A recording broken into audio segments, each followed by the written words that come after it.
Ra. I am Ra. I greet you in the love and light of the infinite Creator. I communicate now. Questioner.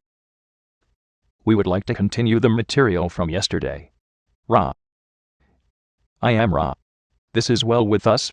We proceed now with the third area of the teach learning concerning the development of the energy powers of healing. The third area is the spiritual complex, which embodies the fields of force and consciousness which are the least distorted of your mind-body-spirit complex. The exploration and balancing of the spirit complex is indeed the longest and most subtle part of your learned teaching. We have considered the mind as a tree. The mind controls the body. With the mind single-pointed, balanced, and aware, the body comfortable in whatever biases and distortions make it appropriately balanced for that instrument, the instrument is then ready to proceed with the greater work. That is the work of wind and fire. The spiritual body energy field is a pathway, or channel. When body and mind are receptive and open, then the spirit can become a functioning shuttle or communicator from the entity's individual energy of will upwards, and from the streamings of the creative fire and wind downwards.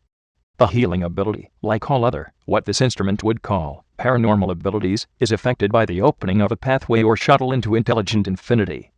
There are many upon your plane who have a random hole or gateway in their spirit energy field, sometimes created by the ingestion of chemicals such as what this instrument would call LSD, who are able, randomly, and without control, to tap into energy sources. They may or may not be entities who wish to serve. The purpose of carefully and consciously opening this channel is to serve in a more dependable way, in a more commonplace or usual way, as seen by the distortion complex of the healer. To others there may appear to be miracles. To the one who has carefully opened the door to intelligent infinity, this is ordinary, this is commonplace, this is as it should be. The life experience becomes somewhat transformed, and the great work goes on. Questioner. I would like to ask if it is possible for Tom to attend one of these sessions tomorrow. Are you familiar with the entity, Tom? Ra. I am Ra. This mind-body-spirit complex sound vibration, Tom, is acceptable. We caution you to carefully instruct this entity in the frame of mind and various appurtenances which it must understand before it is conducted into the circle. Questioner. I'm not quite sure what you mean by appurtenances. Ra. I was referring to the symbolic objects which trigger this instrument's distortions towards love light. The placement and loving acceptance of them by all present is important in the nurturing of this instrument. Therefore, the appurtenances involved must be described and their presence explained in your own words of teach learning, for you have the proper attitude for the required results. Questioner. I think this might be an appropriate time to include a little more background on yourself, possibly information having to do with where you came from prior to your involvement with planet Earth, if this is possible. Ra. I am Ra. I am, with the social memory complex of which I am a part, one of those who voyaged outward from another planet within your own solar system, as this entity would call it. The planetary influence was that you call Venus. We are a race old in your measures. When we were at the sixth dimension, our physical beings were what you would call golden. We were tall and somewhat delicate. Our physical body complex covering, which you call the integument, had a golden luster. In this form we decided to come among your peoples. Your peoples at that time were much unlike us in physical appearance, as you might call it. We, us, did not mix well with the population, and were obviously other than they. Thus, our visit was relatively short, for we found ourselves in the hypocritical position of being acclaimed as other than your other selves. This was the time during which we built the structures in which you show interest. Questioner. How did you journey from Venus to this planet? Ra. We used thought. Questioner. Would it have been possible to have taken one of the people of this planet at that time and placed him on Venus? Would he have survived? Were conditions on Venus hospitable? Ra. The third density conditions are not hospitable to the life forms of your peoples. The fifth and sixth dimension of that planetary sphere are quite conducive to growing learning teaching. Questioner. Well, how were you able to make the transition from Venus? Did you have to change your dimension to walk upon the earth? Ra. You will remember the exercise of the wind. The dissolution into nothingness is the dissolution into unity, for there is no nothing. From the sixth dimension, we are capable of manipulating, by thought, the intelligent infinity present in each particle of light, or distorted light, so that we were able to clothe ourselves in a replica visible in the third density of our mind-body-spirit complexes in the sixth density. We were allowed this experiment by the council which guards this planet. Questioner. Where is this council located? Ra.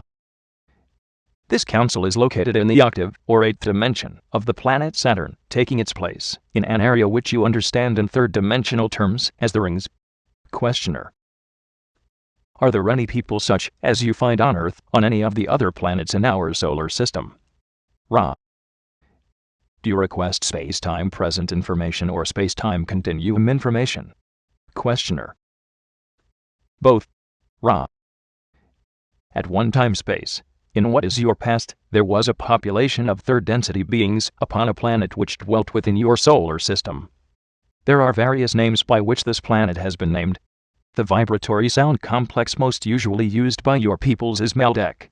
These entities, destroying their planetary sphere, thus were forced to find room for themselves on this third density, which is the only one in your solar system at their time-space present which was hospitable and capable of offering the lessons necessary to decrease their mind-body-spirit distortions with respect to the law of one.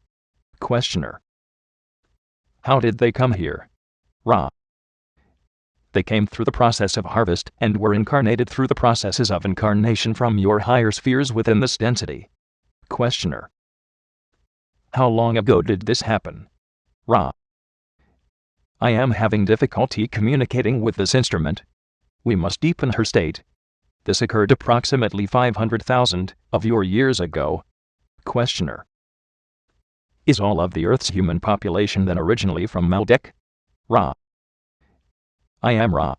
This is a new line of questioning, and deserves a place of its own. The ones who were harvested to your sphere from the sphere known before its dissolution as other names, but to your peoples as Maldek, incarnated, many within your Earth's surface rather than upon it.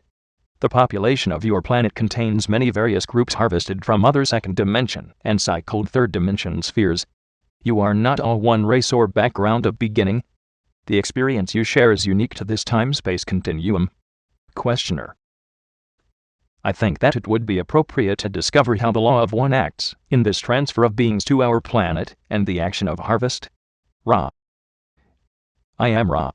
The law of one states simply that all things are one, that all beings are one.